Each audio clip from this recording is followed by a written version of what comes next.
La culture est le point de repère d'un peuple, mais l'information demeure une denrée périssable pour une société sécurisée et développée. Mesdames et messieurs, merci de nous joindre pour vous informer à la une de l'actualité. La planète Terre bouge dans tous les sens car des réactions fusent de partout après la signature de l'accord de paix entre la RDC et le Rwanda à Washington sous la médiation américaine. Le président français Emmanuel Macron salue cette bonne nouvelle pour la région du Grand Lac et un pas en avant historique après des décennies de souffrance de tout un peuple. La question de la crise sécuritaire dans l'Est de la République démocratique du Congo et d'autres sujets d'actualité de l'ère étaient au centre de la traditionnelle réunion du Conseil de ministres présidée par le chef de l'État, Félix-Antoine Tshisekedi Tshilombo, à la Cité de l'Union africaine en présence de membres du gouvernement. Le détail dans quelques instants. Les torches brillent au Congo central. On parle de la destitution de deux membres du bureau de l'Assemblée provinciale. Il s'agit entre autres de Billy Tunga et Omega Mbadou, respectivement rapporteurs et questeurs au sein de cet organe délibérant. Cette situation est liée aux multiples griefs soulevés contre ces deux élus provinciaux. Le précision dans ce journal.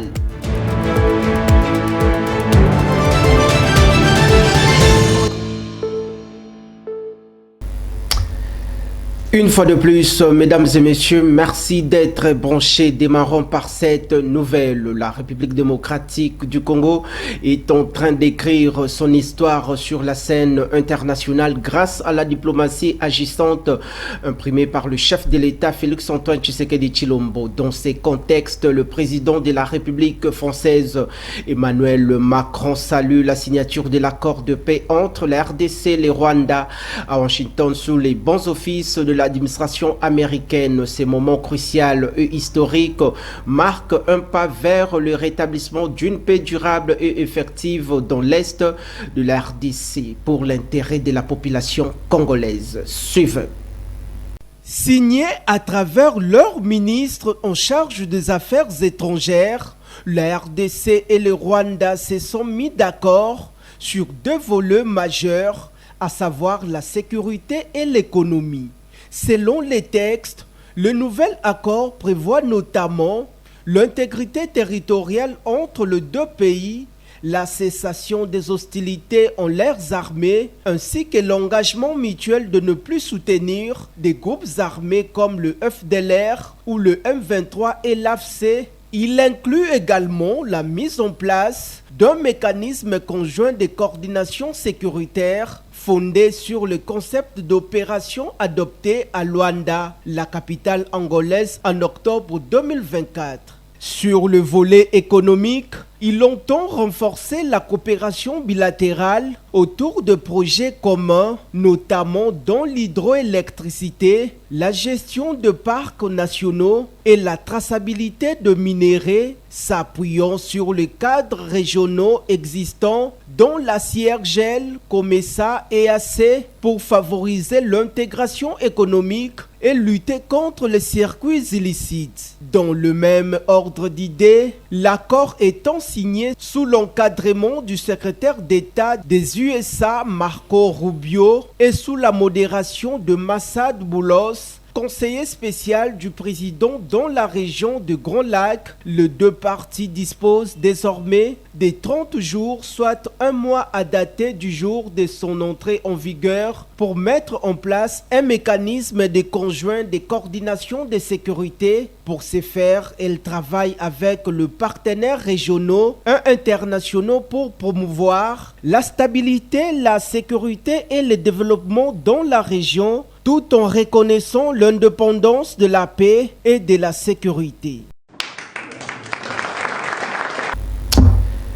Allant dans le même sens, l'Union sacrée de la nation appelle le gouvernement de la République de veiller à l'application stricte de l'accord de paix signé entre la RDC et le Rwanda sous l'égide de l'administration américaine.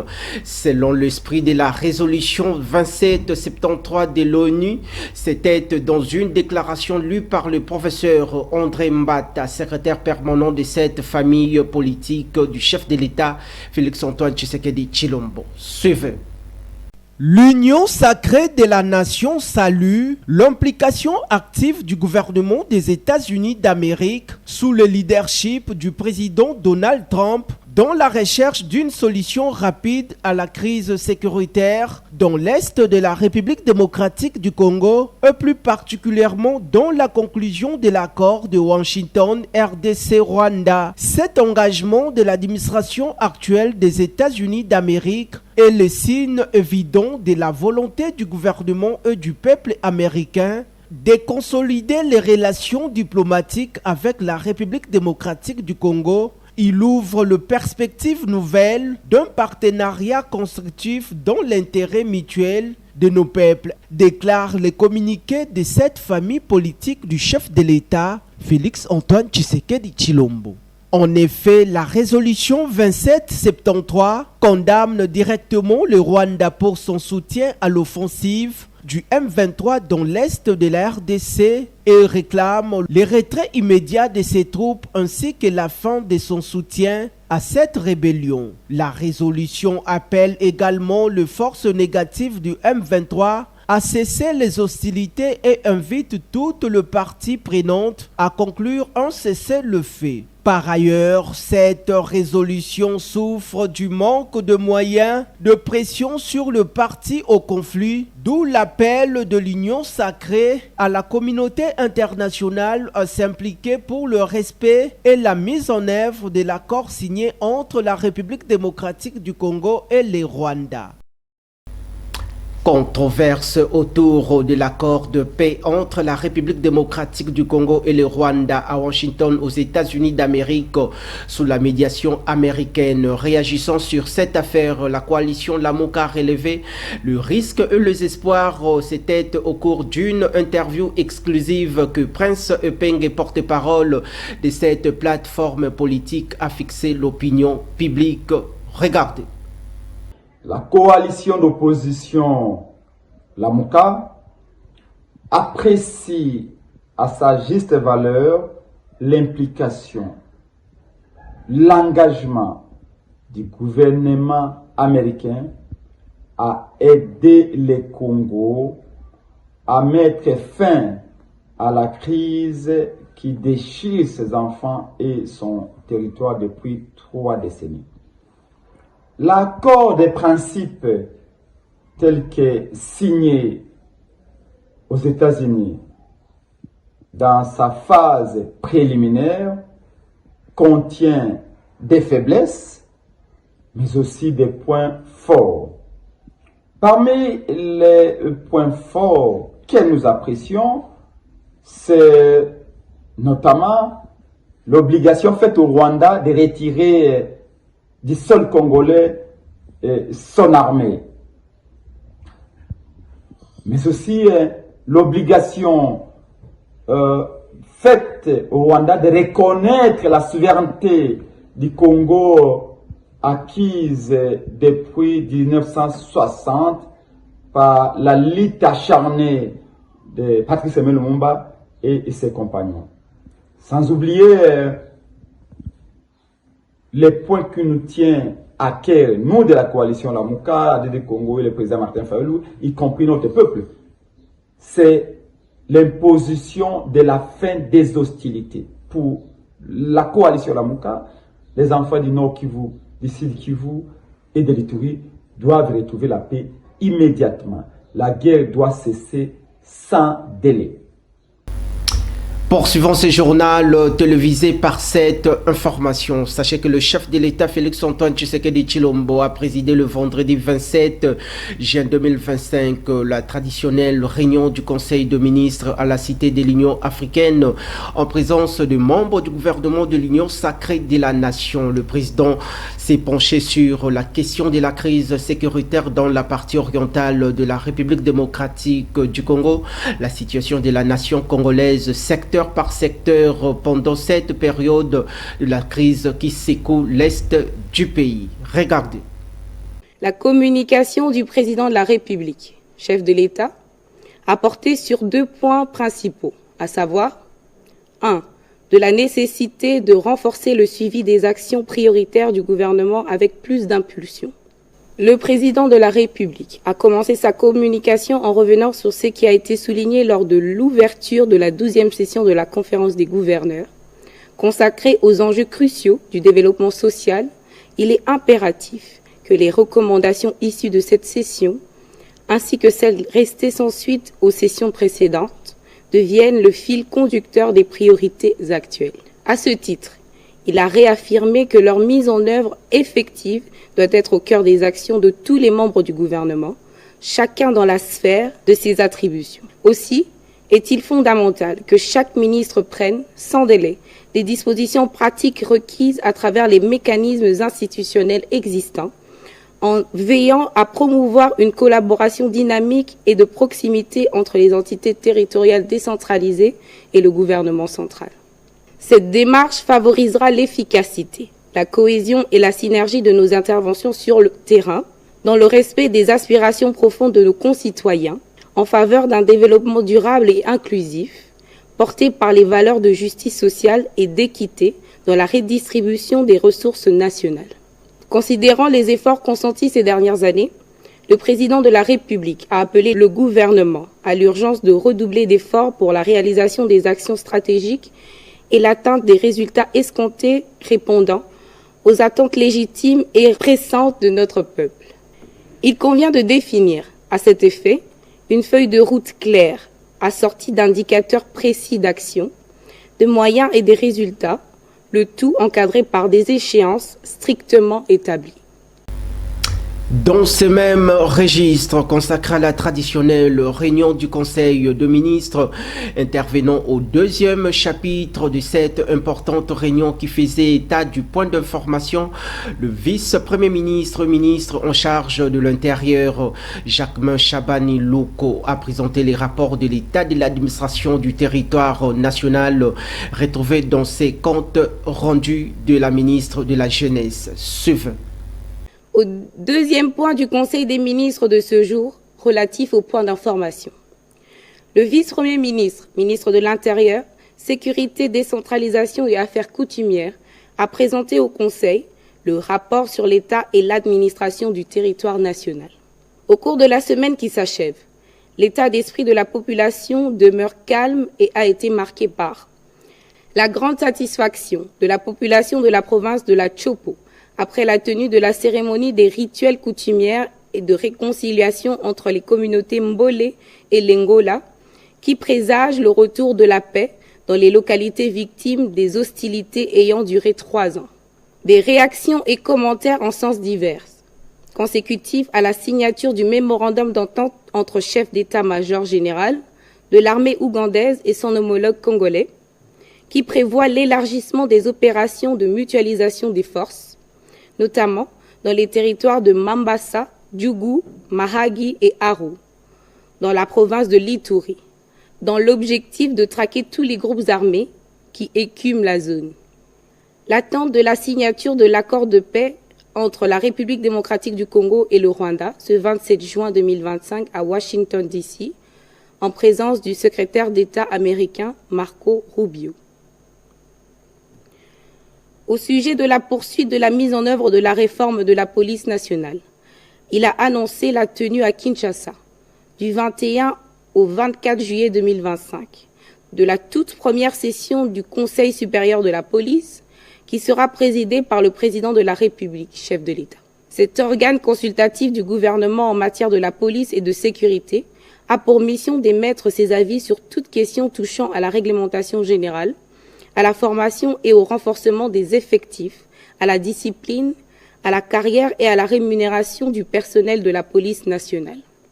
Bien avant la tenue de la traditionnelle réunion du Conseil de ministres, vous le savez, le président de la République, Félix-Antoine Tshisekedi Tshilombo, avait échangé le jeudi dernier à la Cité de l'Union africaine avec le membre des confessions religieuses congolaises. La recherche de la paix, l'unité, la cohésion nationale et le bien vivre ensemble étaient au centre de leur discussion. Cette rencontre s'inscrit dans une dynamique de la restauration de la paix dans l'Est du pays. Regardez. Nous venons de réitérer notre offre au peuple congolais à travers le président de la République, chef de l'État. Comme son éminence vient de le dire, nous avons le pacte social qui est proposé par nos compatriotes de la CENCO et de l'ECC et qui pour nous comporte certaines limites. Évidemment, c'est une œuvre humaine. Parmi ces limites, nous allons épingler par exemple le fait que c'est une initiative qui vise la refondation de l'État congolais. Alors nous, on ne voit pas la démarcation entre ce que nous pouvons faire comme confession religieuse relevant de la société civile et ce que fait l'État, parce que c'est l'État qui a le pouvoir régalien de définir des politiques de gouvernement. Alors nous comprenons que c'est une quête de paix. Alors par rapport à la quête de paix, nous disons, et nous saluons d'ailleurs en passant, les efforts diplomatiques menés par notre pays. Parce que si on peut nous reprocher ceci ou cela, mais au moins aujourd'hui, tous les hommes et toutes les femmes de bonne foi reconnaissent que notre diplomatie est très agissante. Grâce à cette diplomatie, nous connaissons qui nous dérange, qui nous agresse, et même si tous les agresseurs s'appuient sur quelques filles et quelques fils du Congo. Grâce à cette diplomatie, nous avons beaucoup de soutien aujourd'hui et c'est ce qui permet d'ailleurs la calmie à l'Est. Mais nous disons que cela n'est pas suffisant.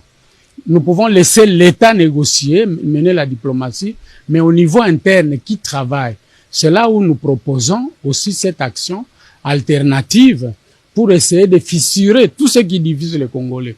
Nous avons décliné à l'intention du chef de l'État quelques exemples des grands conflits qui divisent les Congolais et qui sont instrumentalisés à la fois par les pays étrangers, mais également par les acteurs politiques du Congo. Et Dieu merci, le chef de l'État nous a prêté une oreille très attentive et il nous a encouragés. Maintenant que nous avons les quitus de chef de l'État, nous allons suffisamment communiquer sur cette initiative pour la faire partager avec notre opinion nationale. Changeons cette fois-ci de registre. En justice, nous abordons la victoire judiciaire de la République démocratique du Congo face au Rwanda à la Cour des droits de l'homme des peuples autochtones. Suivez. Fumée blanche pour la République démocratique du Congo à la suite du verdict de la Cour africaine des droits de l'homme et du peuple qui a déclaré recevable la plainte du gouvernement congolais sur la guerre imposée par le Rwanda. Je vais commencer par la décision intervenue ce 26 juin 2025 à Arusha, où la Cour africaine des droits de l'homme et des peuples s'est déclarée compétente pour connaître de la requête de la République démocratique du Congo et par la même occasion, elle a déclaré la requête de la RDC recevable, nonobstant la panoplie des exceptions, des moyens que le Rwanda de Paul Kagame avait soulevés pour que la Cour se déclare incompétente et que la requête de la RDC soit déclarée irrecevable. Au lendemain du prononcé de la Cour africaine des droits de l'homme et du peuple, Maître Samuel Mbemba Kabouya a, dans un point de presse tenu ce vendredi 27 juin au Palais de Justice, salué cette victoire diplomatique éclairée du président Félix-Antoine Tshisekedi Tshilombo, matérialisée par la chef du gouvernement Judith Suminwa, une première pour la République démocratique du Congo en Afrique. Ces résultats est à interpréter de deux manières. Sur le plan national, c'est une première victoire judiciaire de la République démocratique du Congo grâce au génie, à l'ingéniosité de son Excellence, Monsieur le Président de la République, chef de l'État, magistrat suprême, Félix Antoine Tshisekedi Tshilombo. C'est depuis plus de 30 ans que le Rwanda sévissait à l'est de notre pays dans l'impunité totale. Il y fallut donc qu'un homme arrive. Et c'est le président Félix avec son gouvernement conduit par son Excellence Madame Judith Suminwa Tuluka. Il est à noter que les exceptions soulevées par les Rwandais ont été rejetées par la Cour africaine des droits de l'homme et du peuple et un moratoire de 90 jours leur a été donné pour présenter ses moyens de défense. Rappelons que le gouvernement congolais avait saisi la Cour africaine des droits de l'homme et du peuple pour dénoncer les violations massives et répétées des droits de l'homme sur son territoire, impliquant directement le gouvernement rwandais ainsi que ses autorités. À Arusha, la délégation de la République démocratique du Congo était conduite par Maître Samuel Mbemba Kabuya, ministre d'État en intérim de la Justice et garde des Sceaux. Autre chose dans ce journal télévisé, retenez que Billy Tunga et Omega Mbadou, respectivement rapporteurs et questeurs au sein de l'Assemblée provinciale du Congo central, ont été déchus de leurs fonctions pour plusieurs griefs soulevés à leur charge, dont le manque de discrétion dans la gestion des décisions collectives du bureau portant atteinte à la collaboration et à la confidentialité à son fonctionnement. Ces commentaires est signé par votre rédaction. Billy Tunda et Omega Mbadou, respectivement rapporteurs et questeurs de l'Assemblée provinciale du Congo central, ont été déchus de leurs fonctions au cours d'une séance plénière du mardi 24 juin 2025 pour plusieurs griefs. Il s'agit notamment du manque de discrétion dans la gestion des décisions collectives prises par le bureau portant atteinte à la collaboration et à la confidentialité indispensable à son bon fonctionnement pour le premier et la poursuite d'intérêts personnels au détriment de ses collègues pour le second.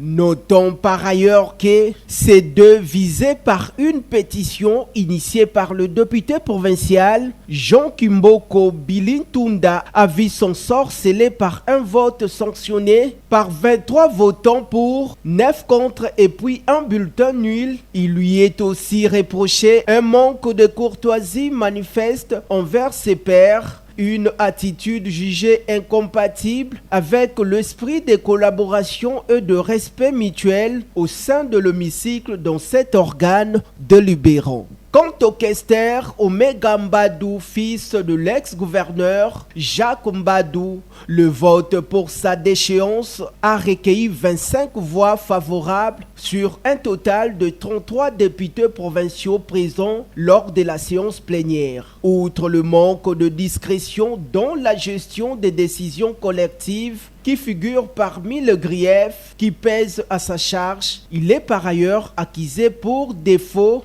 de se soumettre aux décisions prises collectivement et pour manque de discrétion dans la gestion et dans les décisions collectives. Ceci reste un dossier à suivre. Parlons cette fois-ci de valeurs nutritives. Que savez-vous du maracuja? Découvrons ensemble à travers cette très belle voix de notre consoeur Ruth Mboua. Le maracuja, aussi appelé grenadier ou fruit de la passion, est un petit fruit exotique doux et acidulé à la composition nutritionnelle très intéressante. Le maracuja est une baie tropicale de la forme d'un œuf, fruit d'une plante grimpante appelée passiflore. Il existe deux types de maracuja cultivés aujourd'hui. Le pourpre, qui est aussi le plus courant et le plus savoureux, Il est originaire du Paraguay, du Brésil et du nord de l'Argentine. Le jaune, légèrement plus gros et acide que le pourpre, il viendra qu'à lui de la forêt amazonienne brésilienne. En plus d'être particulièrement savouré et apprécié de petits comme le grand, le maracuja est une petite bombe de nutriments et des micronutriments précieux pour la santé. Il est très riche en eau, en fibres. Il contient également près de 3 fois plus de protéines qu'autres fruits. Il brille par sa teneur en fer, en potassium, en cuivre et en zinc. Côté vitamines, il note ses excellentes teneurs en vitamine C et en provitamine A, bêta-carotène, toutes deux antioxydants. Pourvu d'une grande quantité de potassium, la pulpe du maracuja régule le taux de sodium corporel et contribue à diminuer le risque d'hypertension artérielle. Le corse de fruit de la passion se révélait efficace pour réduire le symptôme de l'asthme, tels que le soufflement, la toux, le glaire. Très riche en antioxydants, connus pour leur efficacité sur la diminution de cellules cancéreuses, le maracuja fait partie de fruits efficaces pour prévenir. L'excellence ne s'improvise pas, c'est ici que s'achève cette session d'information sur nos antennes. Vous étiez nombreux à nous suivre. Bien avant de vous quitter, place au rappel des titres. La planète Terre bouge dans tous les sens car des réactions fusent de partout après la signature de l'accord de paix entre la RDC et le Rwanda à Washington sous la médiation américaine. Le président français Emmanuel Macron salue cette bonne nouvelle pour la région du Grand Lac et un pas en avant historique après des décennies de souffrance de tout un peuple. La question de la crise sécuritaire dans l'Est de la République démocratique du Congo et d'autres sujets d'actualité de l'ère étaient au centre de la traditionnelle réunion du Conseil de ministres présidé par le chef de l'État, Félix-Antoine Tshisekedi Tshilombo, à la Cité de l'Union africaine en présence de membres du gouvernement. Les torchons brillent au Congo central. On parle de la destitution de 2 membres du bureau de l'Assemblée provinciale. Il s'agit entre autres de Billy Tunga et Omega Mbadou, respectivement rapporteurs et questeurs au sein de cet organe délibérant. Cette situation est liée aux multiples griefs soulevés contre ces 2 élus provinciaux.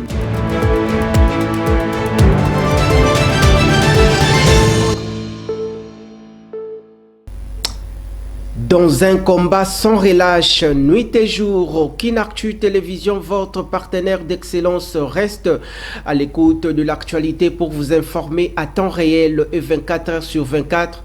Mesdames et messieurs, je vous retrouve prochainement avec la même ferveur. Peu importe où nous allons, l'essentiel est d'être avec vous. Merci et bonne suite de programme.